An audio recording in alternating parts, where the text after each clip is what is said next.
We were very fortunate. Like, I mean, and I say this all the time, and I know the Guy Raz, How I Built This, which is a phenomenal podcast. I know a lot of people listen to it. And he always says, was it luck or skill?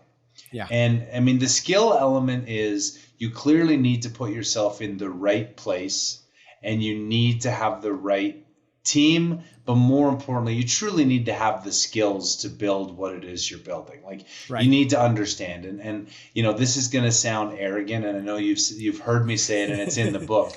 But like when Right. I graduated university, I wanted to be the Tiger Woods of oil and gas. Now, we can debate whether I achieved that or not, but like I was really good at what I did. And Right. so, but you had to overlay that with the perfect timing of buying the asset, the perfect timing of selling the asset. And you had to have good things happen between. And I know like a software company like what you built versus an oil and gas company like what we built is very different because I feel like, at least from my process, I knew what the wells were going to do. I knew what the type curve was going to be. I knew the range of the capital. I knew Sure. the range of the price. And so once you bought the deal, if you bought it well, you would do well.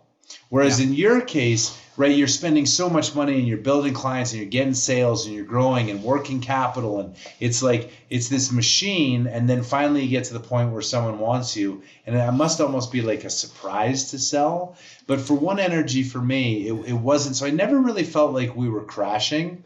The Right. crash for me, if there was a crash, was post career.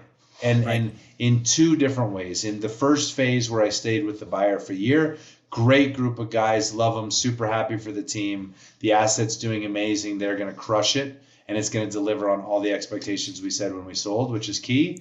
But Yeah. when I left that, the crash was like, and now what do I do now?